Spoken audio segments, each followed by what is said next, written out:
think he's going to get challenged, and I think the challenge is going to be beyond Robert F. Kennedy Jr., and I would not be shocked if Gavin Newsom jumps in. Thoughts? Well, my first thought is, I don't fly on private jets, but it's certainly one of my goals in life to do that. Let me tell you something, Sean. His poll number should be 0. I want to get something off my chest. This guy has a granddaughter, his own flesh and blood, who he pretends he doesn't have. This guy has no class, he's got no character, he never did. He'll kiss other babies, he'll make like he cares about other kids, he'll attack Republicans for not supporting this program or that program, and single women, and on and on and on. I just want to say something to Joe Biden. Why don't you act like a man? Why don't you act like a father and a grandfather? Why don't you tell that reprobate son of yours to take care of his daughter? It doesn't matter how she came into the world. That's your flesh and blood. When somebody asks your wife how many grandkids you have and she says 6, that's a sin. This little 4-year-old girl, she doesn't know from anything, except that her grandfather is famous and ignores her. What do you think she feels? You've got all kinds of events at that White House, Joe, on Easter, Easter egg rolls, Christmas. You're very, very busy with all these events and all these strangers and all their children. You don't even care about your own 4-year-old little granddaughter? What's wrong?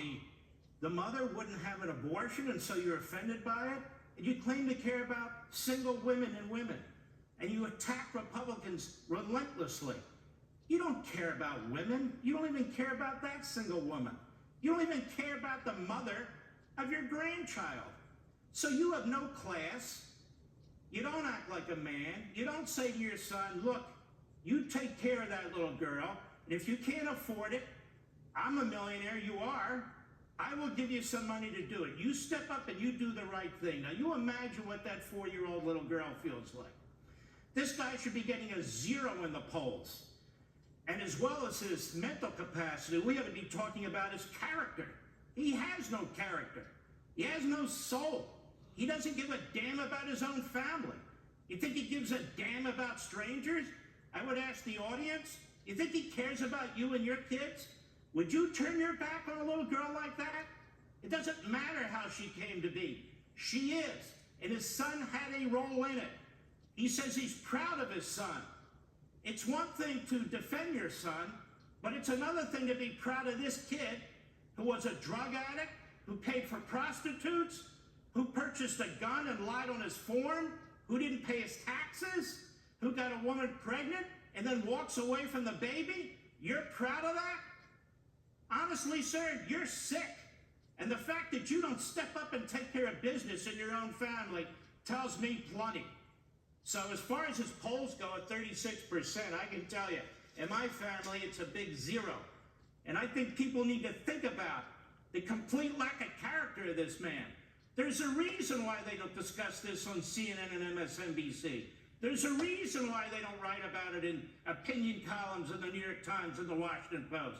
There's a reason they don't discuss this on CBS, NBC, and ABC. Because it's putrid, it's unconscionable, it's revolting. As he shuffles around from place to place, as he pretends that he cares about other people, as he does a bad imitation of Franklin Roosevelt. The fact of the matter is, this is a bad family. Whether it comes to their financial corruption, whether it comes to their treatment of women, when it comes to even treatment of a little baby like this. As far as I'm concerned, this is a bad dude. He's got no class, he's got no character. And by the way, one other thing I want to say. I want to say something to the reporters and the hosts and the opinion people on the other networks and in the newspapers. I want to say something to their bosses and to their executives. And I'm speaking for myself from my heart.